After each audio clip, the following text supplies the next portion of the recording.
Linus? Great. Well, thank you very much, Nathaniel, and thanks, everybody. Advancing the slides. There we are. We already know who I am. So you think about it here is that, we look about building apps. Traditionally, you can build houses. You're building basically based on a data model. You then have your infrastructure, services, which, workflows, et cetera.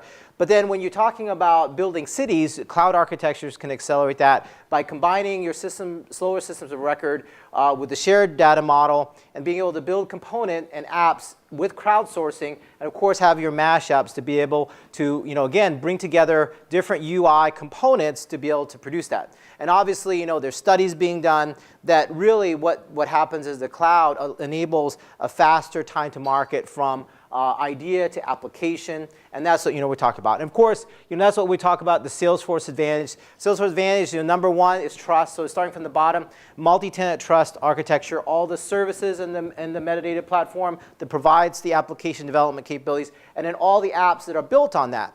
And really, you think about it, that's what we're trying to take advantage of. Single code base allows for automatic upgrades, unbreakable customizations, as well as having it be open and extensible. And again, part of that, when you start building it from the bottom up, our capability, I think, starts with Schema Builder. So being able to model very visually your metadata, and then again, use existing, sales and service, objects, as well as integrate with, let's say, third party like SAP or Oracle, components, and not necessarily copying the data to the cloud, but potentially actually just copying the metadata relationships into the cloud, and then being able to, of course, pull it together. And doing that in a secure fashion where you can leverage, from an infrastructure perspective, the ability to, secure things by profiles, by roles for hierarchy, sharing, permission sets, all those as a service to be able to then manage who has access to what.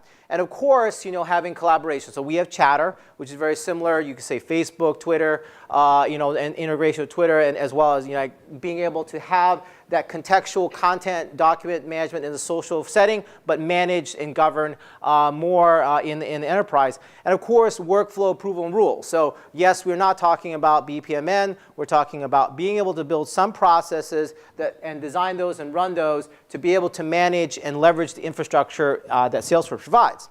And of course, analytics. So again, we look at the marketplace, being able to also analyze and have data science on the information that you have in the system, and also when you connect to other systems. And then, as was mentioned by Maureen yesterday in IDC, that having a Lightning UI builder, being able to pull together these different user experience components quickly and being able to deliver these applications quickly.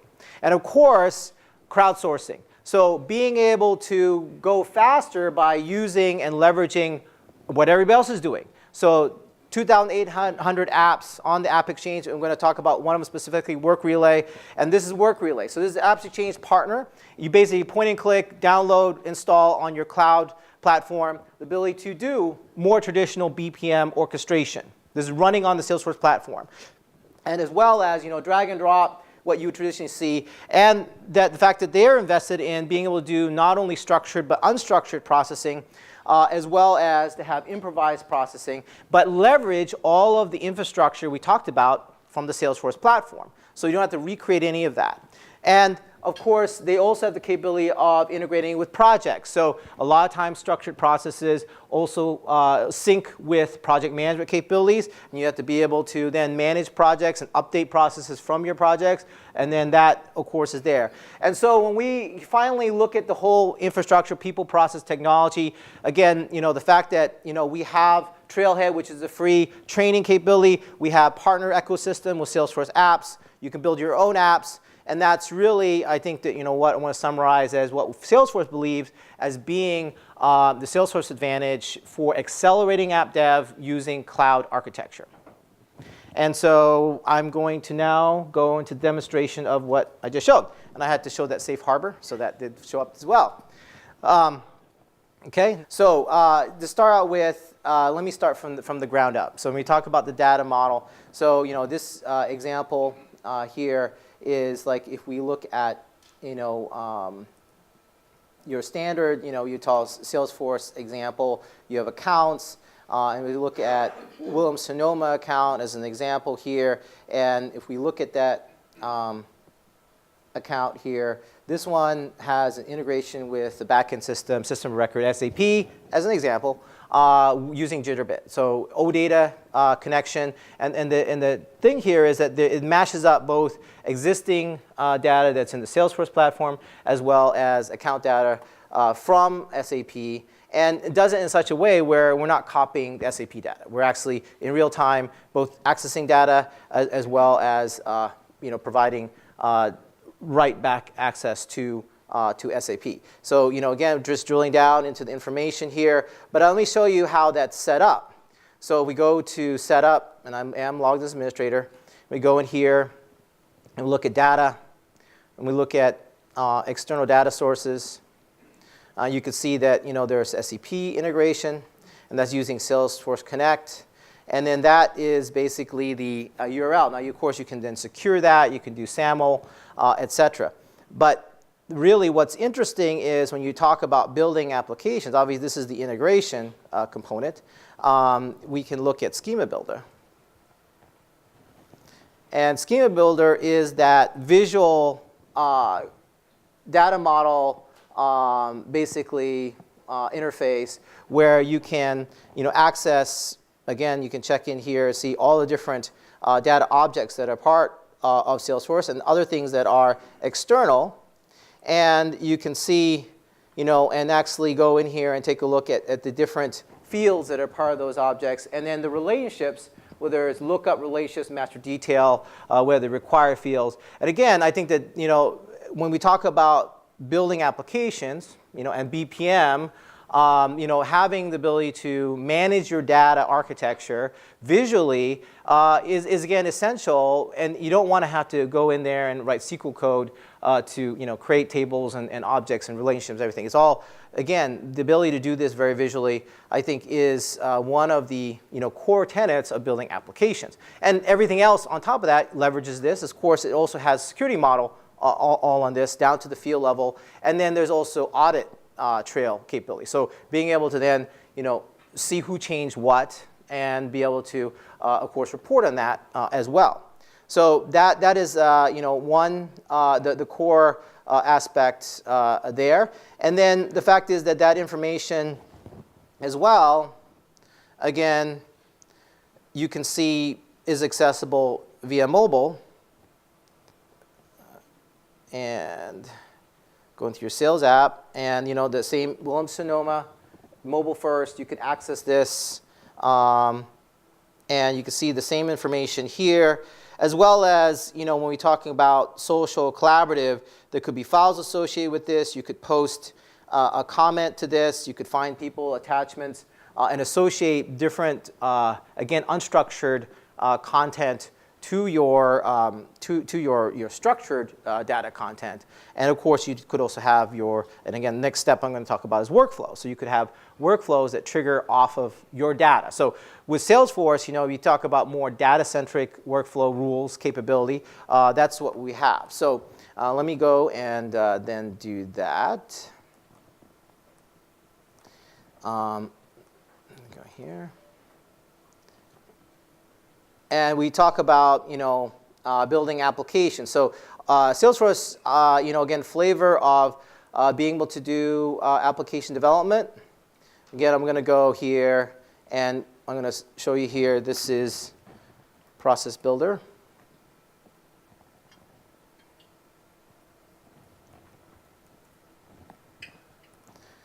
And again, same type of, drag and drop interface to be able to build a process. So you can see here as an example, there's a new hire process. We can take a look at that one, or we can let's look at the HR onboarding process.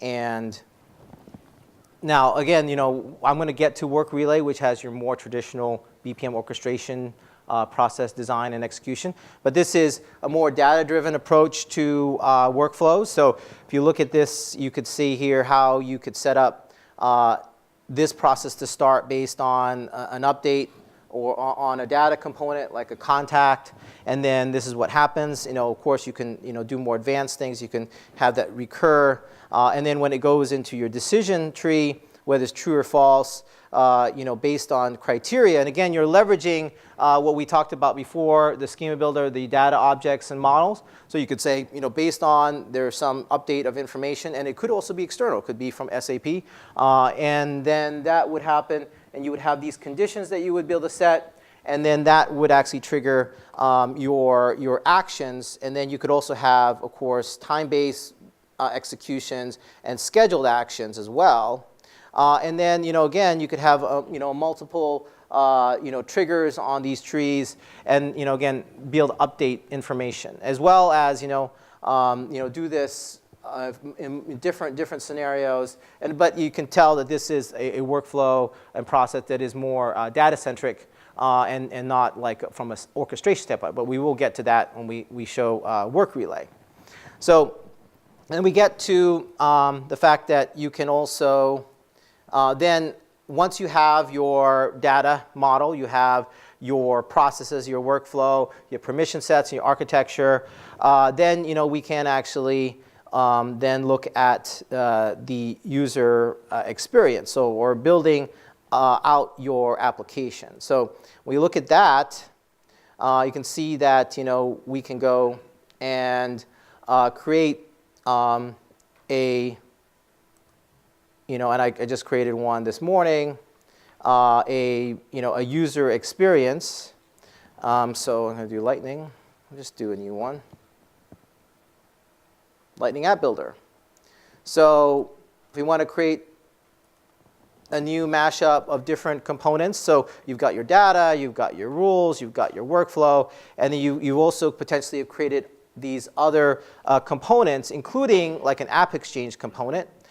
You would have the ability to then pull together those components into a user experience, again, from a WYSIWYG type environment. So you could say here we're going to make an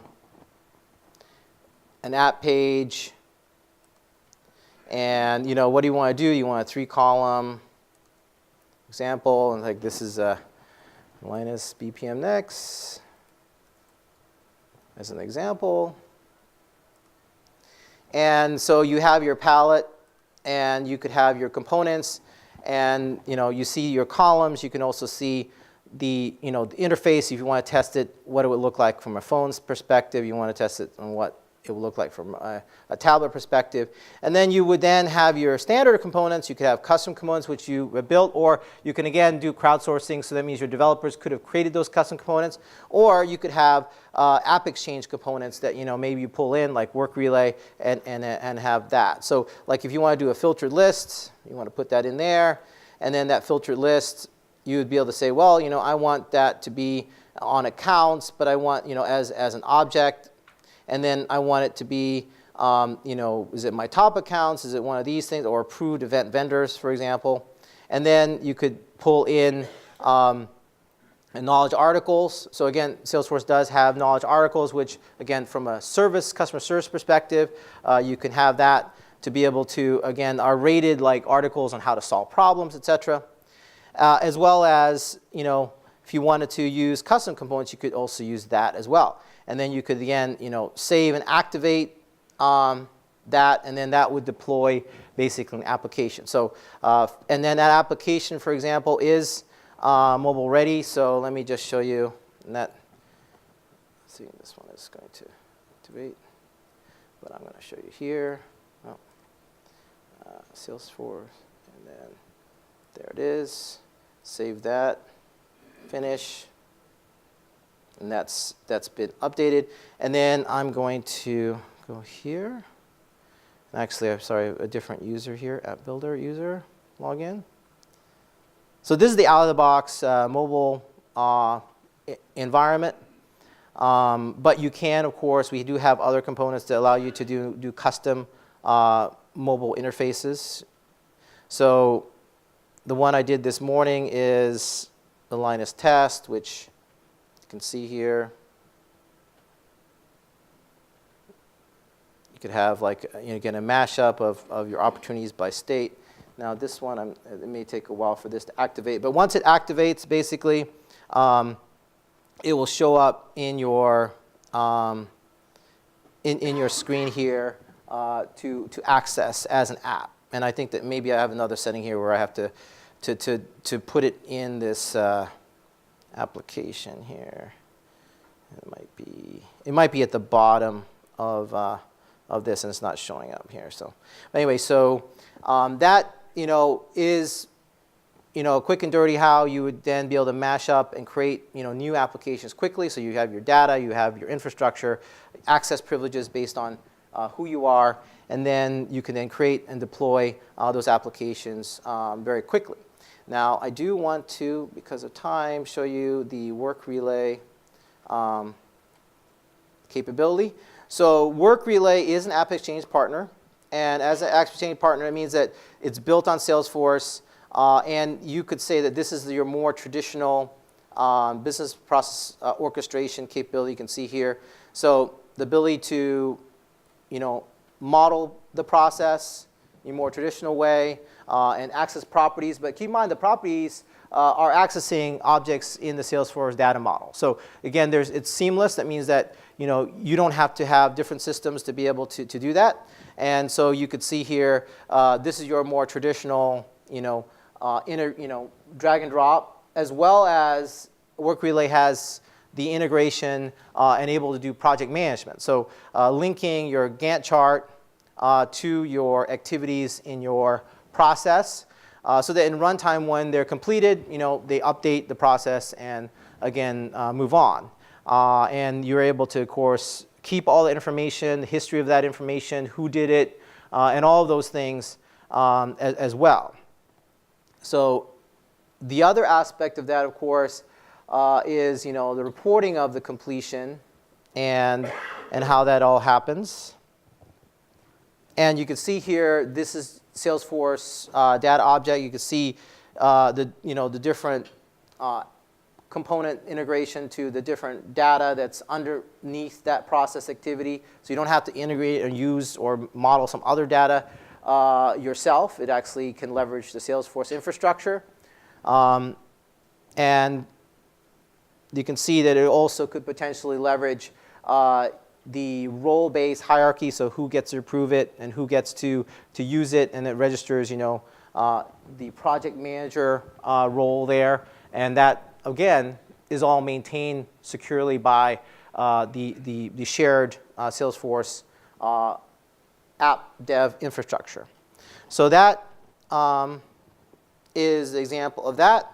And then I guess the final thing, since I have time, is we do also, just to give you a flavor, we have wave analytics. So your wave components, wave analytics here. So being able to, again, leverage all the different items that are being used in the infrastructure. And of course, Salesforce is big on 1-1-1, as you know, like to do volunteer work. So foundation, being able to figure out how much volunteer work we've been doing at Salesforce for different regions. You could actually sort them by say K through 12, like how much have we done in different areas, and hours by site. Again, these are all also capabilities for you to then leverage with our wave analytics capability.